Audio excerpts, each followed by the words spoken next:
Buone notizie arrivano per la soluzione dei problemi idrici in Sicilia, in particolare per la nostra provincia, per il dissalatore di Porto Empedocle. E quando annunciato dal governatore della regione Renato Schifani, che afferma accolta la mia richiesta per ripristinare i dissalatori con poteri in deroga.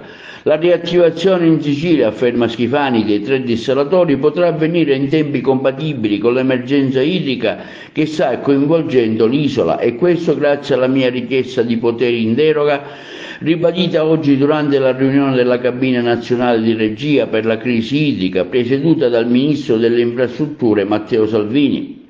Il presidente della regione afferma che al termine dell'incontro, al quale hanno partecipato anche il ministro per la protezione civile, il siciliano Nello Musumeci, il vice ministro all'ambiente Vanni Gava, il sottosegretario all'agricoltura Luigi Deramo, il sottosegretario al DIPE Alessandro Morelli e il commissario straordinario per l'emergenza idrica nazionale Nicola Dell'Acqua. Sono contento, continua soddisfatto il presidente della regione siciliana Schifani, che sia stata accolta la mia proposta, grazie alla quale avverrà il dimezzamento dei tempi di costruzione, pur avendo già reperito le risorse finanziarie necessarie, ben 90 milioni, nell'accordo di coesione e 10 di fondi regionali, con i quali faremo anche un dissalatore temporaneo a Porto Empedocle. Su tale decisione abbiamo sentito il prefetto di Agrigento Romano. Prefetto, arrivano buone notizie dalla regione per i dissalatori? Soprattutto quelle, perché la pioggia arriva dal cielo, ma all'uomo spetta di predisporre le strutture perché anche eventuali future crisi che non si possono escludere siano gestite con maggiore agio.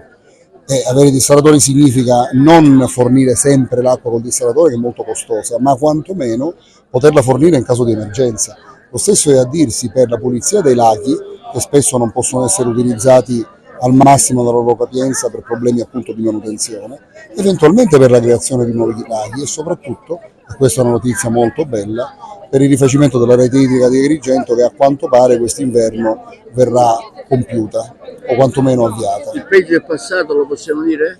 Non lo farei per scaramanzia, noi non siamo scaramanti, dobbiamo ragionare con la logica, con la razionalità, però il peggio passerà solo quando avremo messo in atto tutte le misure per prevenire ulteriori crisi.